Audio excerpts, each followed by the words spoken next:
정환의 시사야.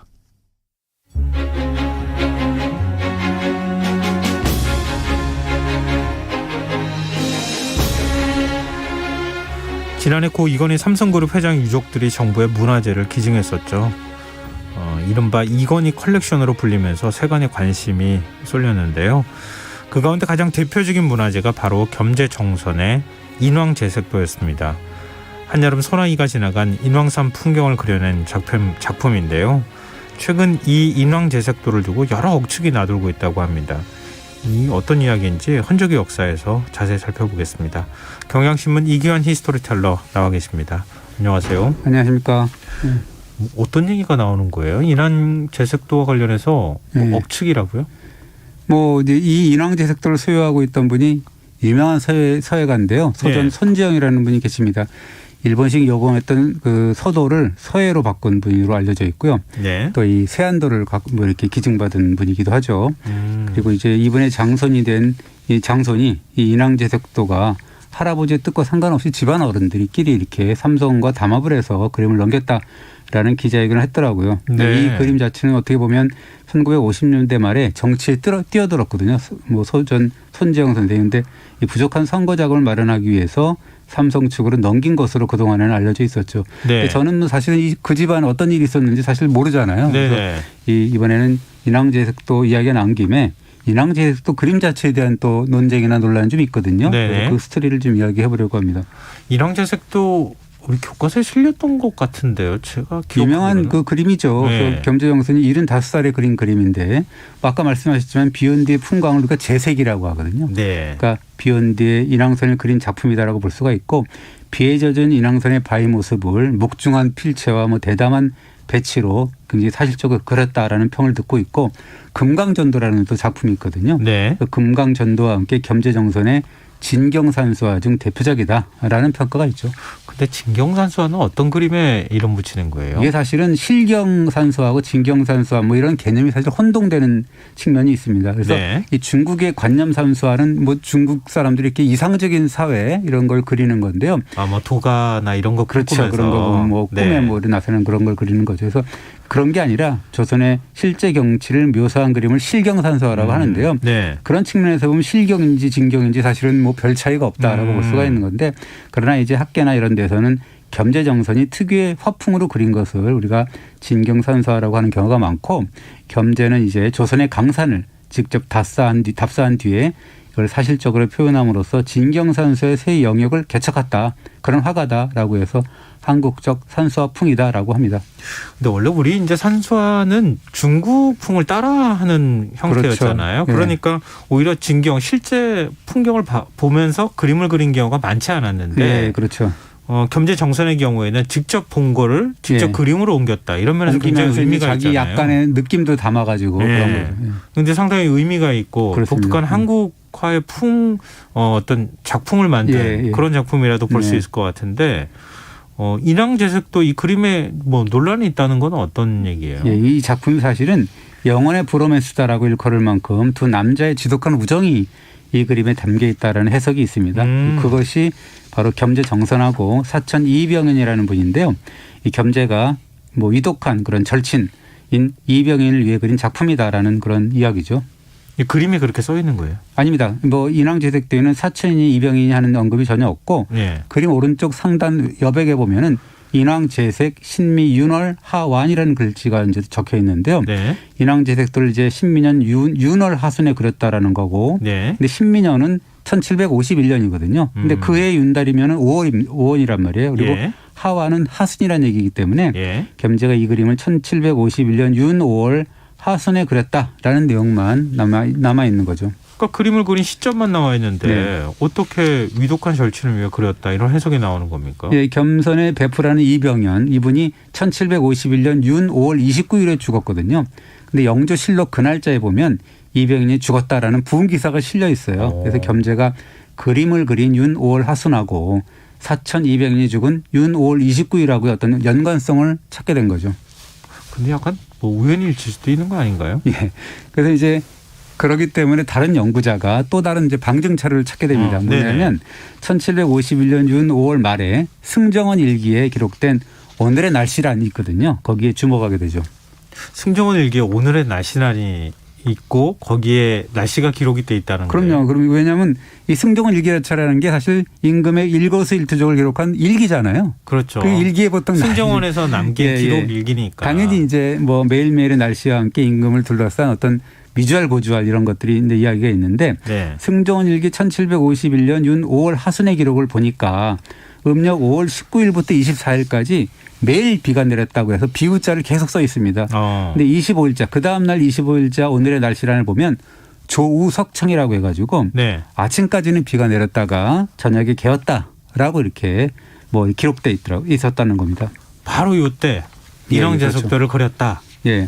그럼 그렇죠. 시기를 딱 특정했다는 거네요. 그럼요. 그런 해석이 가능한 게 이렇게 된 거죠. 1751년 5월 19일에서 24일 사이에 6일 동안 지루한 장맛비가 내렸다. 네. 그런데 그 비가 25일 저녁 무렵에 그쳤다. 겸재가 그 틈을 타서 특유의 일필휘세. 이게 일필휘세라는 말이 막뭐 빠른 붓질로 하고 단번에 그리는 그림이거든요. 네. 일필휘세로 인왕제석도를 그린 거다. 뭐 이런 식으로 한 거죠. 그러나 그럼에도 불구하고 사천 이병효는 4일 뒤인 29일에 죽었다. 뭐 이렇게 이제 스토리가 되는 거죠.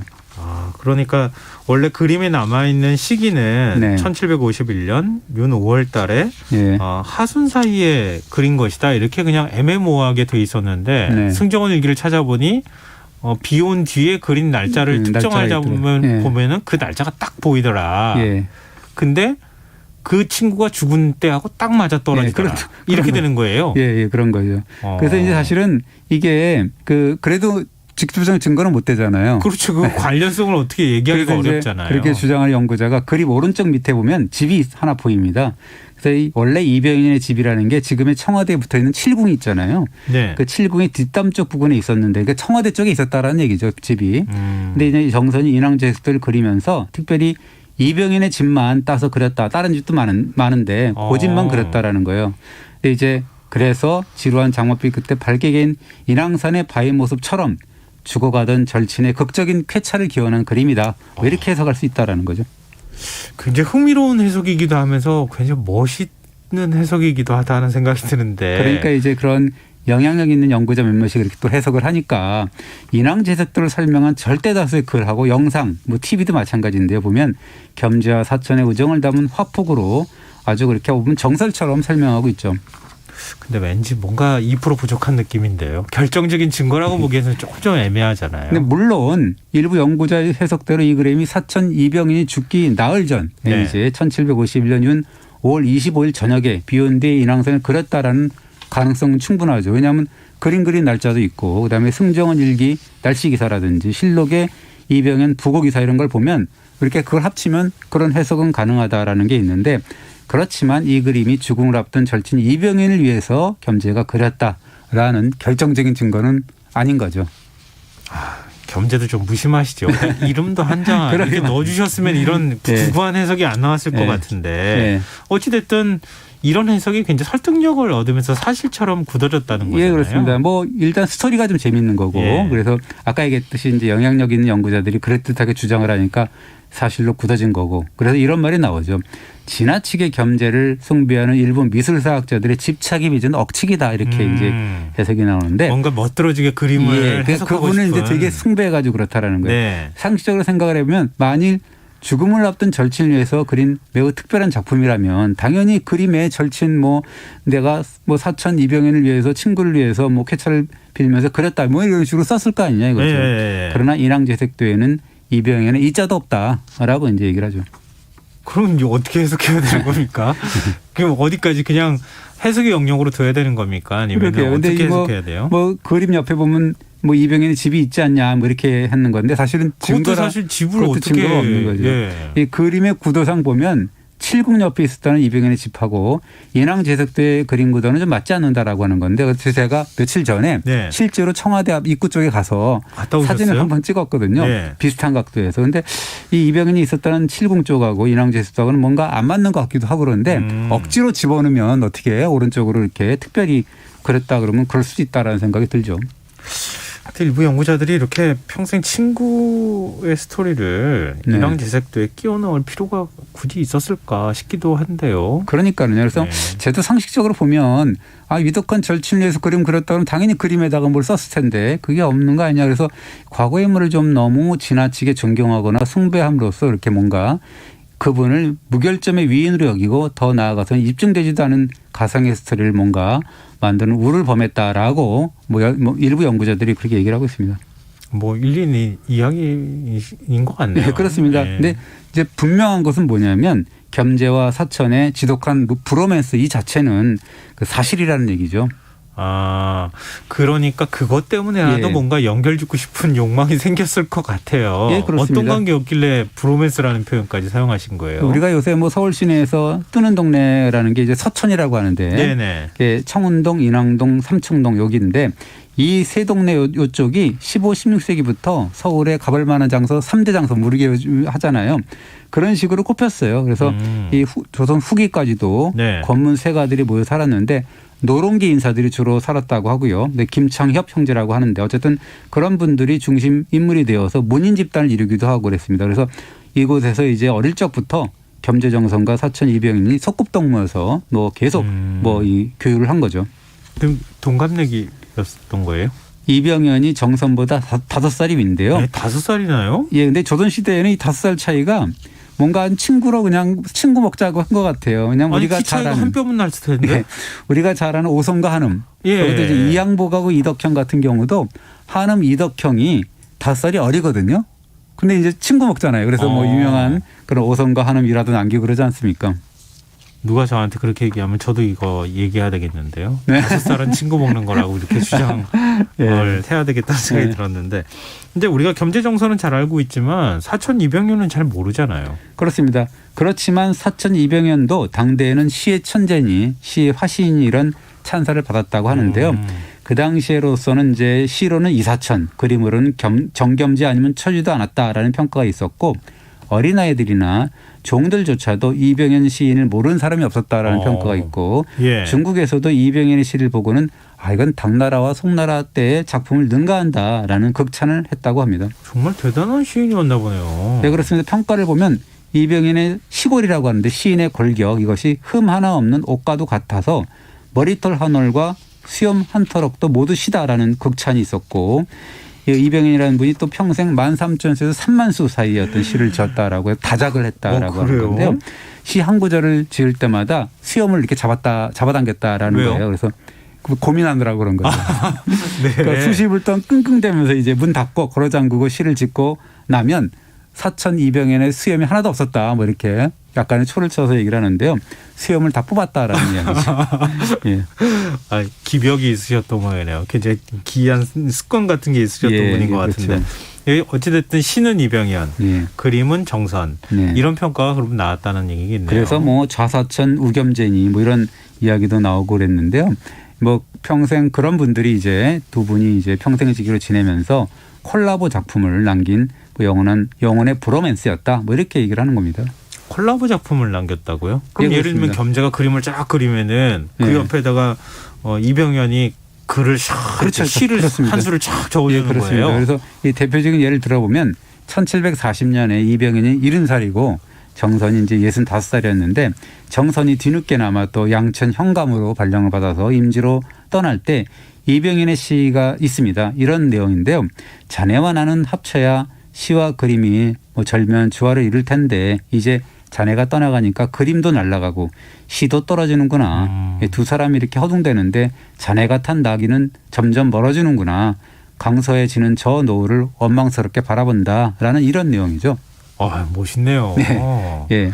이런 친구 하나 두면 참 좋겠다 싶은데 지금 앞서 양천 현감으로 발령받았다고 말씀하셨잖아요. 이게 어디? 양천이죠. 지금 양천구라고 할 수가 있는 건데. 지금이 양천구예요? 그러니까 어떻게 보면 교통이 좀 불편한 조선 시대이기 때문에 그럴 수 있다라고 볼 수 있지만 그래도 양천구 가까운데 무슨 이별이 아쉽니 어쩌니 뭐 이런 시를 지었으니까 뭔가 좀 이별나다라는 생각이 드는데요. 아침 먹고 걸어서 우리 한강에서 같이 만나자. 네. 그래도 만날 만한 시간인데요. 제가 볼 때는. 좀 이해는 가는 게 뭐냐면 시와 그림이 조화를 이룬다는 표현으로 보면 시 속에 그림이 있고 그림 속에 시가 있다라고 해서 우리가 시중 유화, 화중 유시라고 하는 그런 아주 절묘한 이야기가 있습니다. 그래서 이병현이 겸재 자네 그림과 내 뭐 이 시를 합쳐야 비로소 완전체로 거듭이 나는데 이렇게 헤어지니까 두 사람이 다 날개 잃은 새 신세가 되었구나라고 한탄하는 거고 사실 두 분의 연세가 70살 또 65살이었지 않습니까? 그 조선시대로 보면은 상당히 고령이잖아요. 네. 그런데도 이렇게 두 분이 절친한 친구 사이로 관계를 유지했다는 것도 참 대단하고 그러네요. 그렇습니다. 그래서 그런 절박감이 있었나 보죠. 그래서 뭐 이 두 분이 몸은 비록 떨어져 있지만 작품으로 하나가 되자 이런 식으로 이제 약속을 하는데요.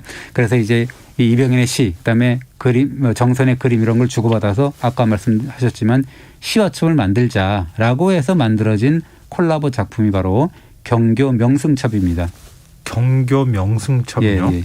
이게 어디에서 그린 그림을 이렇게 뭐 표현한 이제 거예요? 경교니까 서울하고 서울 근교에 한강 일대를 경치를 이제 화첩으로 꾸민 건데 남한강 상류에서 이렇게 배를 타고 와서 유람을 하면서 양천구까지 가서 이제 양천 십경이라고 해서 뭐 그런 걸 그리고 한강 주변의 명승을 겸재가 그리고 그다음에 이 그림에 붙인 사천의 시를 담았다라고 해서 그 경교 명승첩의 내용을 보면 두 노인이 이 소나무 아래서 완성된 작품을 보는 그림이 있거든요. 네. 그 두 노인이 사천과 겸재거든요.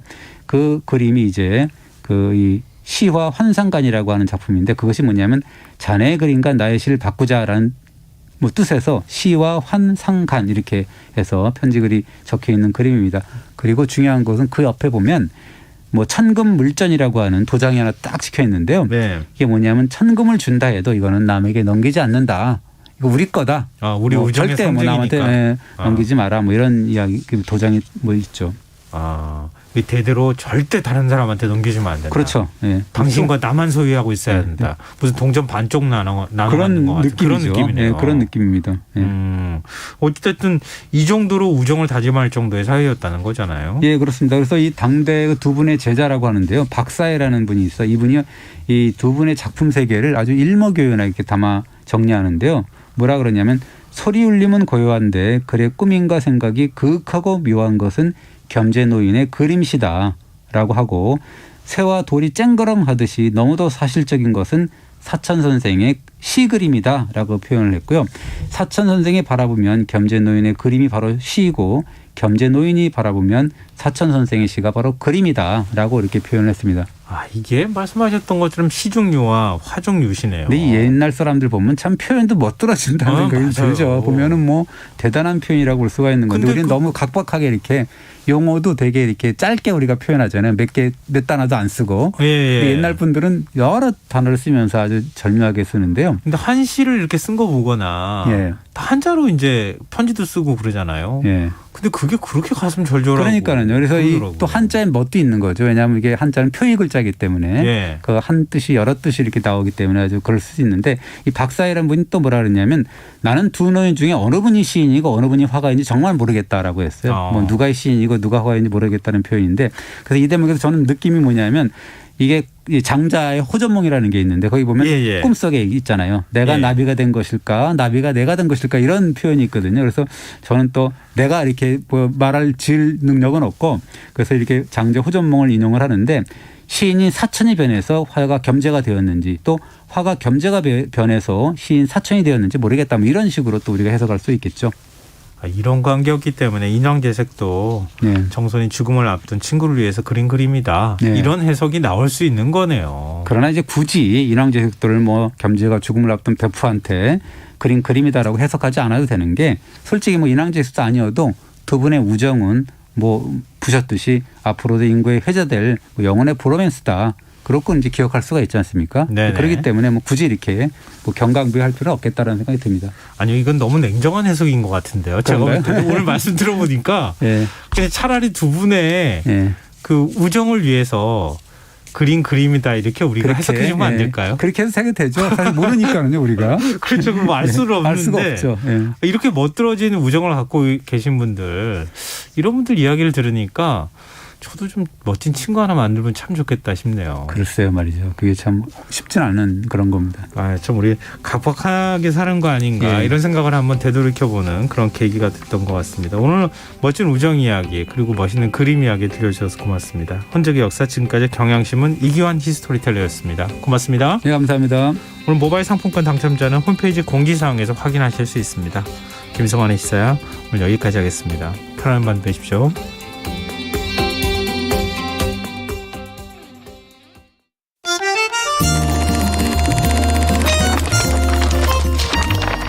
이다혜의 영화관, 정여울의 도서관. 안녕하세요. 영화에 대해 자팍다식한